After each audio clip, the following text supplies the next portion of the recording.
Hello, I'm Lord Treesman, I'm Chairman of the Football Association, and I'd like to just say a few words, if I may, about the Respect programme that we're running and which we regard as being absolutely vital for the future well-being of the whole of football. Parents can be a tremendous influence, a good influence in football, but actually sometimes they can be a very disruptive influence as well. And if they're very hostile and if they tend to take a harsh line with referees and with their own kids, they can put their kids off playing for the whole of the rest of the future, and those children then miss out on a huge amount. They miss out on all of the health and all the other social activities that come around loving the sport and playing in the sport. And actually it has other implications as well. Each year we lose a staggering 7,000 referees who are not prepared to put up with the level of abuse that they can sometimes experience from those on the touchline and those on the field. And we can't afford that. Everybody knows there's no real game of football unless you've got a referee. No referee, no game, not really. So it's vitally important that the Respect programme is something that we all engage in. I believe that we can do that together, and we can make sure that football in England, right at its grassroots level, right the way through to the top, is a healthy sport, a dynamic sport, a growing sport, and a sport that kids love. We can do that together, so let's do it. These points today, go third if you get this right. Mind you, I suppose it is a bit of a local derby, you can't take anything for granted. You've got to get in their faces. You let them know that you're there. Don't hold back. Yeah, Dad. Right, don't hold back on that. You're not going to let them walk all over you like you did last time, are you? Huh? No, I don't want to see you messing about. Forget all your fancy stuff, all your step-overs and your flicks. I want you to concentrate on just getting the ball forward. You lot need to focus. You need to treat this a bit more seriously. You know the top two teams go up, don't you? And you won't get there if you carry on just having a laugh. Are you listening to me, son? Yeah, of course. So where do you think he's going to play you today, then? God, it better not be in defence again. You're a winger. He just won't let you show what you can do, will he? Well, you know, Jason's faster than me, Dad. You what? You are quicker than Lionel Messi, you are? Leave it up, Dad. And Messi is being replaced by the bright young star that is Joe Smith. We're going to batter him, son. Come on! I like football because I enjoy it and it keeps me fit and it makes me a faster runner and stuff. I find it's a very fun sport and it keeps me fit. We get to learn new skills and we get to play with our friends. I want to grow up and be like Cristiano Ronaldo. I enjoy it and I like shooting and stuff. I like dribbling with ball and shooting. It's good to have ball at your feet. I like football because, well, it's just really the enjoyment of the game. You just get so much out of it. You keep fit. It's really enjoyable. You enjoy it? Teamwork. It's great for Dad to be there. So the starting point is he's brought him along. He's there to support him, but unfortunately, having got there, he's already taken over. So that's the minus, and it's now trying to get that sort of relationship between the father and son to be a much more positive, fun one rather than a big Premier League game about to take place. The idea in football is to give everyone the chance to play the game and then everyone to try and improve and get as good as they can get. Now that might be somebody who's really poor to not bad, but if they get to not bad, they're going to stay in the game, they're going to enjoy it and play the game.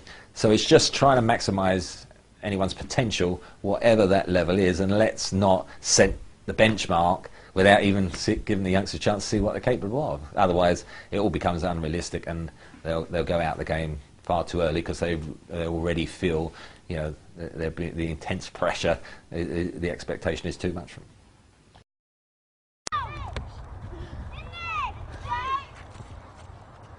Push up!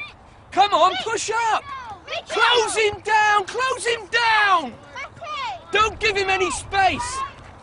Come on, get in his face, son! Put your foot in! Yes, come on, well played! Well done, team! Good effort! Now that's it, son. Come on, mark him up. Yes, good Joe. Well played, son. Keeper, use Joe. Use Joe. Find a pass, Sal. Find a pass, nice and easy.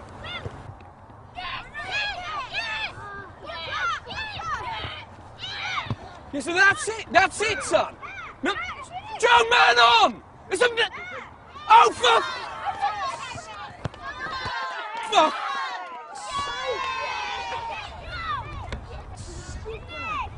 Joe! Joe, switch on, son! You've got to read the game. Where's your movement and your concentration? Yeah, nice pass, Keeps. Good one. Why don't you try giving him a chance next time, yeah?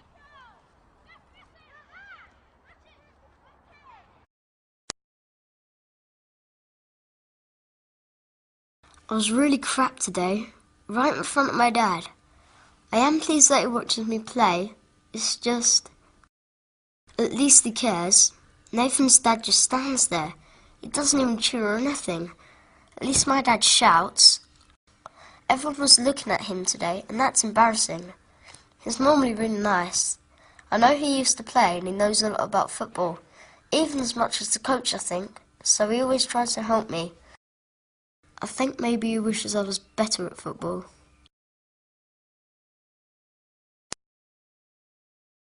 The dad is pretty much playing the football for the son by standing on the side, shouting instruction, sort of talking over the coach, and he's undermining the son playing. And you can see that everything the son does, he's more concerned with the reaction of his dad than actually concentrating and enjoying the game of football. I don't personally think that the parents should be shouting onto the pitch. I think that's the job and the role of the coach. The parents should be there just to support and observe.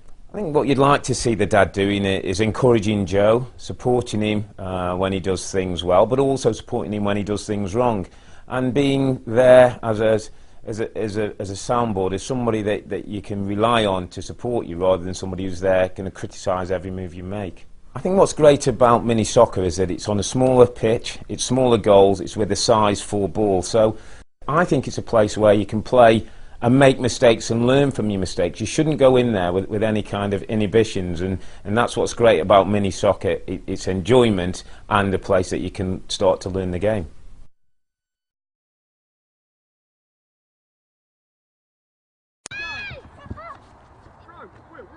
Our ball, that's our ball! Stay out wide.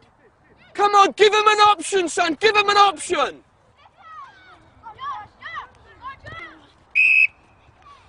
Oh, referee! What was wrong with that? He got the ball! Use the man on the inside. Give and go! Give and go! Yes! Go on, Joe, all the way! Come on! Yes! Penalty! Ref, that's a penalty! Oh, what man? Oi, ref! Use your eyes! That was a clear penalty! Come on, Joe! Track back, son! Come on, Joe. Keep going, lad. Keep going.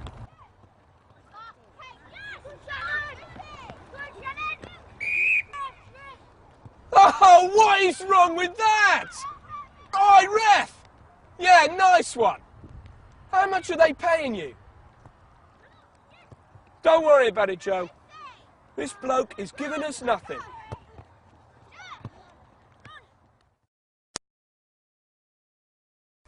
The ref was crap today. My dad swore at him. It was scary. I thought he might get into a fight. Everyone was looking at him.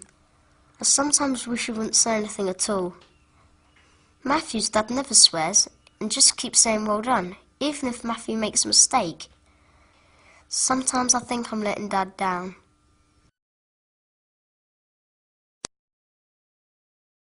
Well, there's no doubt that the pressure he's putting on does not improve the performance of the young lad. And I think it just rubs across not only his child as well, it's intimidating the rest of the team. And at that age, it's about enjoyment. The embarrassment of the young boy towards his parent or just be damning really, and eventually he'll say either I don't want to play football or Dad, don't come and watch me anymore. The impact that the father has directly challenging the referee, straight away the players on the pitch pick that up, and I think the message goes out then, if he can challenge the ref and belittle him, we can do it as well. Now straight away that undermines anything that the referee's trying to do. It's about coming along, supporting your children, encouraging them so they come away as well and say, Dad, Mum, you haven't embarrassed me today. Thank you very much for bringing me to the game. It's been brilliant.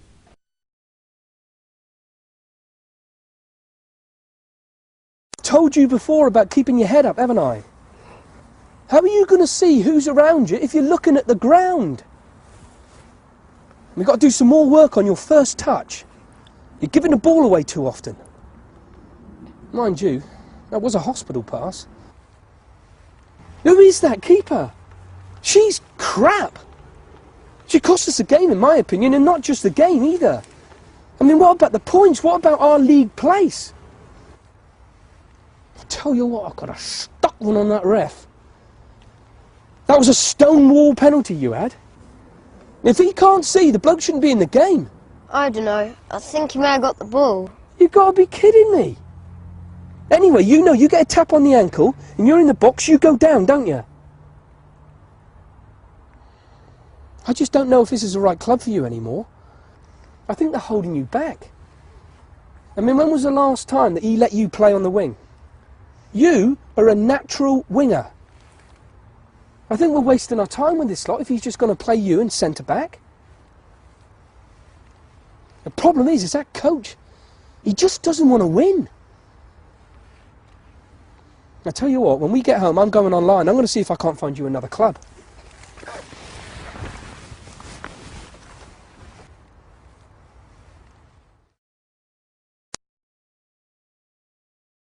When the game ended, I just wanted to go home.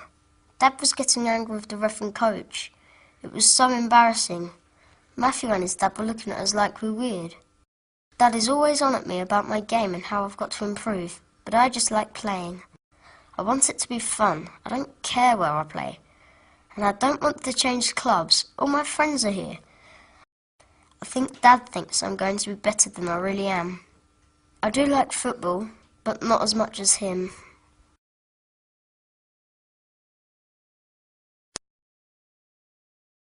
I think it's important that we recognise there is a huge difference between youth football and adult football. The dad there was quite clearly focusing on an adult agenda, which was about winning points, league position, criticism of the referee, the coach, whereas the youngster was clearly much more about how he enjoyed it with his mates and how disappointed he was when his dad was criticising his teammates and friends. I'd have been hoping that the dad would have been giving feedback about the good run that the young player Joe made going forward, about how he got into the area and nearly had a shot. Those sorts of specific things where there was success, in the hopes that Joe will enjoy that feedback, enjoy that positive relationship, and hopefully then repeat it the next time they play.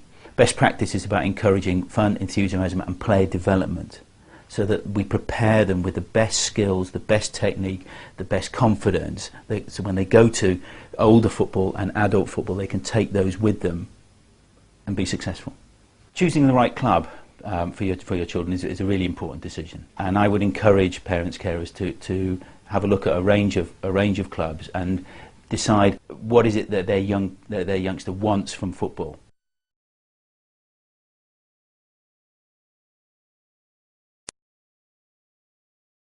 Of course, we expect people to react when we make a decision. We expect people to react in a certain way, maybe in disappointment, maybe in agreement, and an immediate show of displeasure without abusive words is okay, you know. But people need to think there's a line we don't cross. Adults set the example for youngsters. Youngsters will see what's happening from the sidelines involving their parents and guardians, and if it's unchecked, then they will emulate that on the field of play as well. The latest figures suggest that something like 7,000 referees walk away from refereeing each and every year, and therefore, you know, we're getting a lot of games whereby there's no qualified neutral referee available to take charge of that game, and that's affecting the quality of the football that's being played, and pretty much without a referee there's no real game. I see far too often too much pressure being put on youngsters to win at all costs, and really winning is not the key thing, is it? It's about the enjoyment. There's recriminations for a lost game, for the way the child played, for the club not being good enough, for the teammates not being good enough. So there's enthusiasm would be, okay, well, what do you think went wrong in the game? Do you think we could improve it by? And let's look forward to the next game. At grassroots level, it's all about enjoyment, and it shouldn't be about performance, and especially with the younger age groups, 8, 9, 10, they need to be free to enjoy the football, to be able to try things. If they feel that they daren't try something in case they're not performing, they're not going to develop.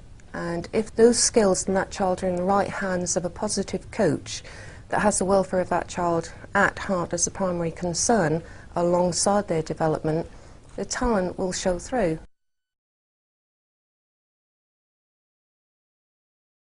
Open your eyes! My old woman can referee this campaign! Listen to this muppet. Every week he does this, screaming and shouting at the ref. Ref! Ref! That's a yellow card, ref! Card him! Yellow card him, ref! Yellow card, mate! Please, you want to learn the rules? How are these kids supposed to learn the game if you don't know the game? He's an animal. Give him a yellow card. You're an animal. He deserves a card. Look at him, the ref. He gives up his Saturday mornings to do this. Now, was it the right decision? It might have been, it might not have been. Who knows? We all make mistakes. You mug! Would you take this at work? Nah. OK, thank you. No, don't thank me. Thank you. Just clear the playing area, please. You ain't got a clue. All right. Clown. You see, Dad's trying to live out his own dreams for his son. Stevie!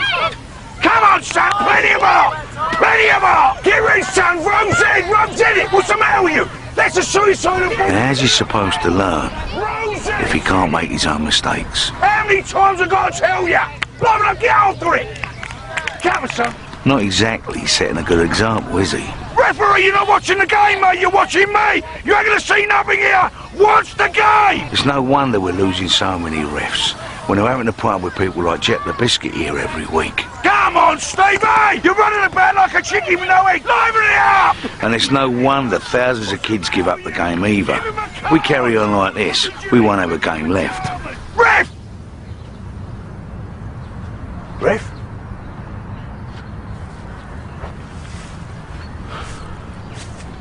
Some of us need to take a long, hard look at ourselves.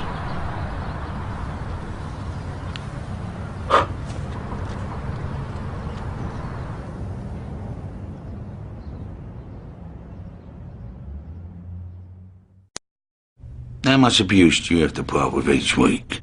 You! You know, people shouting at you. Get out there and do it! Having a pop. You ain't got no commitment, son! Swearing and that. I am bloody sick of it! What? None? You ain't showing pride! That's because you wouldn't put up with it, would you? You let yourself, Dad! I mean, people like you and me, we wouldn't stand for it, would we? You let the team, Dad! But then... You let me, Dad! We're not kids, are we? This is the last time! The last time! Look at me! Did you know? You don't want it enough! Over half our young footballers... Now you get out there and you fight for the ball! Have to put up with pressure. God, make me proud! And abuse. You ain't got nothing, son! From their elders. Why don't you just grow up? And betters. And it's time we gave it a rest.